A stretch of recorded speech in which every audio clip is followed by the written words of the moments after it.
Cena energii może być tańsza od mrożonej. Gdy w Budapeszcie trwoga, to dzwoni do Brukseli. Rosyjski Rosneft notuje spadek przychodów o 68% przez ataki Ukrainy i spadek cen ropy. Jest 1 września 2025 roku. Nazywam się Wojciech Jakubik, a to jest codzienny przegląd informacji sektora energetycznego i paliwowego Energy Drink. Zapraszam.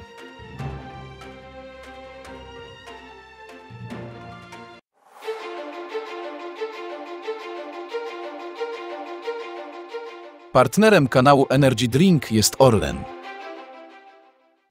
Zaczynamy jak zawsze od informacji dnia. Ropa Rosji jest w trybie autozagłady. Ataki na rafinerie rosyjskie utrudniają logistykę wojenną Kremla, ale paradoksalnie mogą także obniżać ceny ropy, których spadek daje obniżkę przychodów Rosnieftu o 68%. To dopiero początek, bo nadchodzi nowa pomoc z USA. Tylko w minionym tygodniu Ukraińcy zdołali zaatakować 3 rafinerie rosyjskie: Afipski, Krasnodar i Kujbyszew. Reuters obliczył, że ataki Ukrainy na rafinerie rosyjskie z sierpnia 2025 roku ograniczyły moce przerobowe o prawie 20%. Oznacza to, że Rosjanie wyrabiają mniej paliwa z ropy przez nieplanowane przestoje i dlatego musieli przedłużyć zakaz eksportu benzyny do końca października. Kolejnym efektem dronopadu Ukrainy jest zaś wzrost podaży nieprzerobionej ropy, a co za tym idzie większy eksport. To czynnik wpływający dodatkowo na spadek cen baryłki, który jest widoczny także w związku z decyzją krajów porozumienia naftowego OPEC+ z udziałem Rosji o zwiększeniu podaży surowca. OPEC+ zdecydowała o pełnym usunięciu cięć wydobycia do września 2025 roku. Według Międzynarodowej Agencji Energii spowodowała spadek cen ropy w sierpniu o $3 za baryłkę do średnio $67 za Brent. Średnia cena rosyjskiej mieszanki Urals w sierpniu była jeszcze niższa, sięgając $62. Budżet rosyjski zakłada średnią cenę Urals w wysokości $56, ale sankcje wymuszają na Rosjanach sprzedaż baryłki z przeceną sięgającą w niektórych przypadkach $12, np. do Indii. Oznacza to w niektórych przypadkach poniżej $50 za baryłkę Urals, czyli poniżej celu budżetowego. Spadek cen ropy daje obniżkę przychodów netto rosyjskiego Rosnieftu o 68% w pierwszej połowie 2025 roku do 245 miliardów rubli, to znaczy około $3 miliardów. Źródła Reutersa przekonują, że Rosjanie byli przeciwko zwiększeniu podaży OPEC+, ale podpisali się pod decyzją wymuszoną przede wszystkim przez Arabię Saudyjską. Ta planuje wojnę cenową o rynek. Jej decyzja jest wiązana m.in. z apelem prezydentów USA o zwiększenie podaży w OPEC, kartelu naftowym, którego kraje razem z Rosją i 12 innymi producentami należą do OPEC+. Decyzja o zwiększeniu wydobycia połączona z koniecznością podwyżki eksportu wywołaną atakami na rafinerię sprawia, że Rosja musiała zrewidować plany i wysłać na rynek o 200 000 baryłek dziennie więcej względem pierwotnego planu. W ten sposób Rosjanie weszli w tryb samozagłady na rynku ropy. To jednak nie koniec ich problemów, bo nadchodzi nowa pomoc z USA. Co dalej? Ukraina trafiła w sierpniu 13 rafinerii rosyjskich, pozbawiając Rosjan co najmniej 17% mocy przerobowych, a być może jeszcze więcej. Ukraińcy mają jednak otrzymać 3350 pocisków ERAM.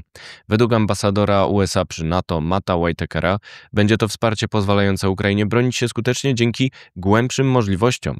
Takie pociski w połączeniu z ukraińskimi Flamingami mogłyby zwiększyć skalę zniszczeń powodowanych obecnie przez drony. Nie ma wciąż informacji o rozmowach pokojowych Ukraina-Rosja z udziałem ich przywódców. USA groziły wprowadzeniem sankcji w razie braku porozumienia w tej sprawie, a wśród nich są cła naftowe 500% z ustawy popieranej przez większość parlamentarną. Czas na pozostałe wieści, na początek z Polski. Prezydent rozmawia o cenach energii. Kancelaria Prezydenta rozmawiała z organizacjami branżowymi energetyki odnawialnej oraz przemysłowych odbiorców energii, z ministrem prezydenckim Karolem Rabendą oraz doradcą Wandą Buk. Tematem były m.in. propozycje legislacyjne pozwalające zwiększyć konkurencyjność gospodarki. Cena energii tańsza od mrożonej. Tauron przekonuje, że w jego taryfie tanie godziny użytkowanie energii w odpowiednim czasie może zapewnić jej dostawę w cenie poniżej mrożenia na pułapie 500 zł za megawattogodzinę. Taki wynik wymaga jednak aktywnej postawy konsumenta we współpracy z dostawcą energii. Przygotowaliśmy taką ofertę, to jest pochodną taryfy dynamicznej. Taryfa dynamiczna mówi już takie, że dzień wcześniej wiemy, jaka będzie cena energii elektrycznej na kolejną godzinę dnia następnego. A my przygotowaliśmy cenę energii elektrycznej, najlepszą predykcję, którą mamy na cały rok do przodu. Czyli mówimy, że podzieliliśmy cenę, tam jest bodajże kilka tysięcy takich godzin, ale bez przesady. Da się tym zarządzić. To można wszystko na naszej stronie sprawdzić dokładnie co, gdzie, jak. Można też uzyskać doradztwo. Jest tam kalkulator, który rekomenduje klientowi, jaką taryfę powinien zużyć i kiedy.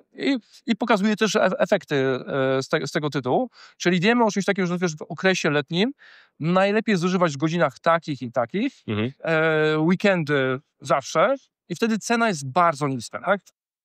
Jest kontrakt naftowy. Orlen zawarł umowę na dostawy 6 milionów ton ropy od norweskiego Equinora, które pokryją około 15% zapotrzebowania grupy. To pierwsza umowa długoterminowa z Norwegami, która daje dostęp do złoża Johan Sverdrup, największego na norweskim szelfie kontynentalnym. Teraz wieści z Europy. Strajk atomowy. Pracownicy francuskiego EDF-u rozpoczynają 1 września 3-dniowy strajk przeciwko cięciom budżetowym zaplanowanym przez większościowego udziałowca, czyli Skarb Państwa. EDF ma problemy ekonomiczne, które zagrażają jego potencjałowi jako dostawcy technologii jądrowej. Gdy trwoga, to do Komisji. Minister spraw zagranicznych Węgier skarży się w mediach, że Komisja Europejska nadal nie odpowiedziała na list jego kraju oraz Słowacji w sprawie ataków Ukrainy na ropociąg Przyjaźń w Rosji, które czasowo zatrzymały dostawy na rynek słowacki i węgierski. Siły pokojowe Europy. Przewodnicząca Komisji Europejskiej Ursula von der Leyen powiedziała Financial Times, że Unia pracuje nad planem rozmieszczenia sił pokojowych na Ukrainie w ramach gwarancji bezpieczeństwa w razie układu pokojowego. Częścią gwarancji ma być także obecność amerykańska nad Dnieprem. Jeszcze wieści ze świata. Logistyka na celowniku. Drony Ukrainy trafiły przepompownię ropy w obwodzie bryjańskim. Uderzają we wszystkie elementy łańcucha dostaw, bo wcześniej trafiły port paliwowy w Ustłudze oraz ropociąg Przyjaźń. Cel to zakłócenie logistyki wojennej Kremla. 1 września drony Ukrainy trafiły zaś stację elektroenergetyczną w miejscowości Kropotkin w kraju krasnodarskim. Zaopatruje w energię m.in. kolej na południu Rosji. Zwrot Gazpromu do Azji pod znakiem zapytania.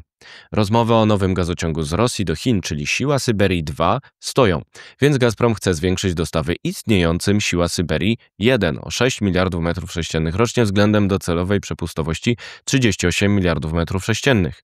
To jednak nie jest alternatywa do rynku europejskiego, bo nie ma połączenia ze złożami dedykowanymi Europie. Trump tnie wiatraki. Administracja USA wycofuje wsparcie $679 milionów na rozbudowę portów instalacyjnych morskiej energetyki wiatrowej. To kolejny krok przeciwko tej branży po blokadzie projektu Empire Wind spółki Equinor z Danii. Marnotrawne projekty wiatrowe wykorzystują zasoby, które mogłyby w innym wypadku napędzać sektor morski USA, powiedział sekretarz transportu Sean Duffy.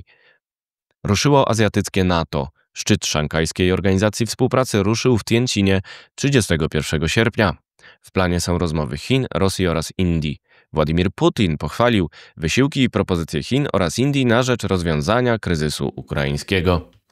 To wszystko w materiałach przygotowanych dzisiaj. Następne oczywiście już jutro, więc zapraszam Państwa serdecznie. Do zobaczenia, do usłyszenia.